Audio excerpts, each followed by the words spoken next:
Ladies and gentlemen, may I have your attention, please? Covering both sides of the big issues with the analysis you trust on News Radio 1040 WHO.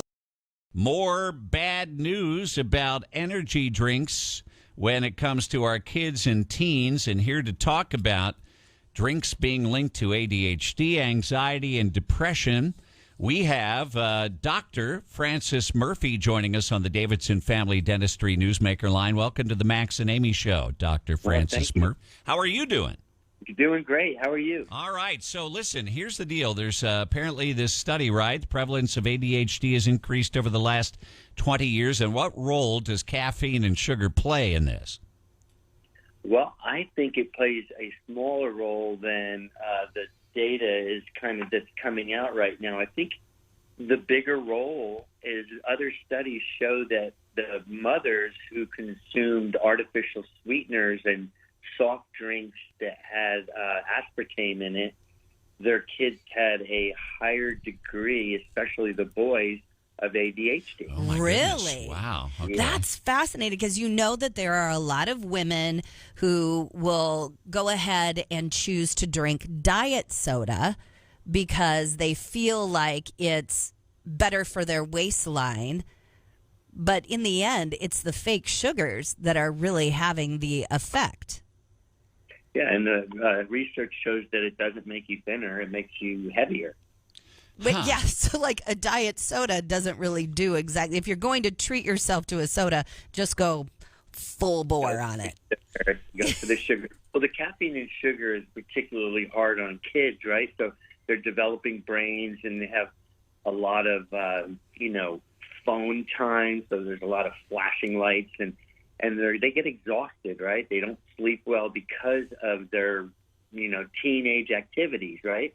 So they grab these drinks to get a boost of energy, and it builds them up for a little while, but then the bottom drops out, and then they're exhausted.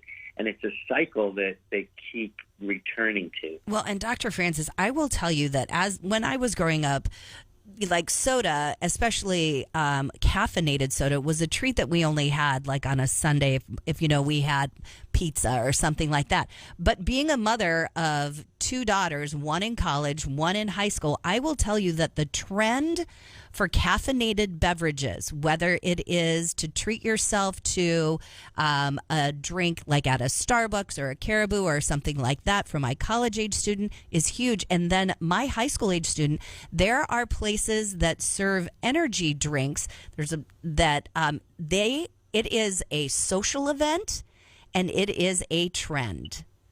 It's crazy. I know. It is so unhealthy. But I think the way out of this, really, the parents need to start getting into their kids' heads at a really, really young age. Because once they are exposed to other teenagers doing it, it's like taking their phone away. You can't do it. You can't do it. It's impossible. And so you got to get into their heads when they're very, very little and really drive it home. What's healthy, what's not. And like you said, if you're going to drink something or eat something that's a little unhealthy because it tastes so good, it should be a really special treat, not every day. Well, moderation obviously has always been the key. And I remember back when my boys were young, it was Mountain Dew. Right now, it is so sophisticated with what's out there. But the marketing on this, the marketing that they are making toward kids is crazy. So talk to me, though, about caffeine, because I looked at, like, Alani is a drink that my teenage daughter will grab an Alani. Now, she has a very busy schedule. She's active in show choir and in competition cheer, plus she has, social life as well. And I do believe that she relies on caffeine, but I look to see how much caffeine is in an Alani to like one big cup of coffee that, I have a day. It's astounding. I know it. It is. It really is. And if you look at the ingredients, a lot of times they'll have something called guarana in it. Yeah. The seeds, guarana seeds, are very, very highly caffeinated.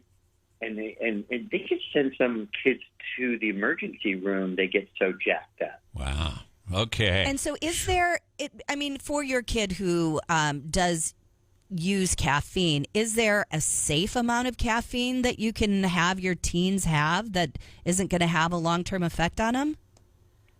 Well, caffeine is structurally similar to this product, adenosine, and it can really bind up these receptors in the body and make they're functionally unable to function. They can't function properly when this is going on.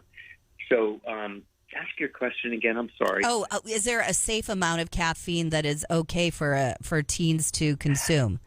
I don't want to say yes, but there probably is a small amount that would not be considered too bad. But I don't want to say yes to that because it leads down a bad road. Well, it is addictive, and we all know that. Dr. Francis Murphy, thanks for your time today. Yeah, my pleasure. Thank you for having me.